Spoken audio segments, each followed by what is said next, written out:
Katie and Eloise had decided to join us, since Eloise was on a break between writing her best-selling romance novels and before another movie started filming, and she got to wear her executive producer hat.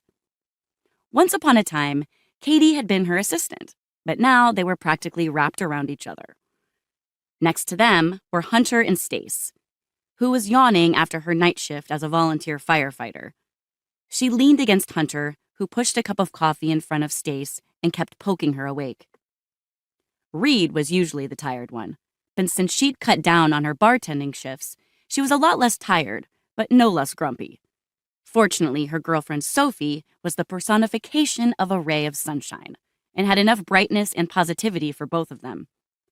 They'd only been seeing each other for a short time, but I couldn't have chosen anyone better to love my friend Reed. If you looked up opposites attract, you'd find a picture of the two of them. These women were the people I went to when things were good, and when they were bad, and right now, things were pretty bad.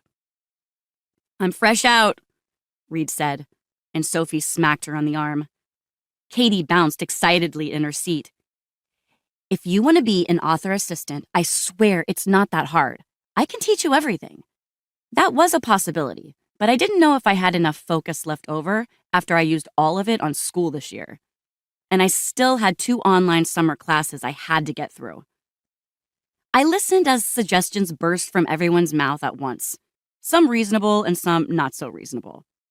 "You know," Sophie said, once everyone else had talked over each other and tossed out their ideas, "I might have something for you." I sat up, interested in what she had to say. "You know my friend Larison? Well, she needs a nanny for the summer for her daughter. She's 5.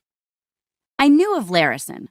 We'd never met, but I'd heard so much about her from Reed and Sophie I felt like I had. She's kind of desperate since she's so busy with the bookshop. Now I remembered. Larison was opening up a romance bookstore in the city, which I personally thought was a fantastic idea and would absolutely be patronizing if I ever had enough disposable income again. "Right," I said. It was one of the most reasonable ideas that my friends had put forth. I loved working with kids, which was why I was going to grad school to become a reading and literacy teacher, and why I'd gotten my undergrad in early childhood education. Teaching the next generation to read was one of the most important jobs on the planet as far as I was concerned. So being a nanny was already in my wheelhouse. I still had to find out what the pay and the hours were, but it was a solid lead. "Let her know I'm interested," I told Sophie, who gave me a bright smile. "You're so helpful," Reed said, grabbing Sophie's attention and kissing her. Being the only single one with a bunch of couples was something I was used to at this point, but it still hurt a little being surrounded by so much love and romantic bliss. I was fine on my own.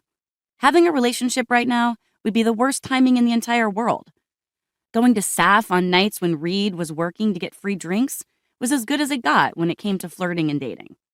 Sometimes I'd dance, but most of the time I'd watch from afar and imagine a future where I had a good job and a wife and maybe some kids. 2 dogs and a yard and bake sales and matching Christmas pajamas and mess and love and chaos. I desperately wanted all of that. Just not right now. I had other things to get accomplished first.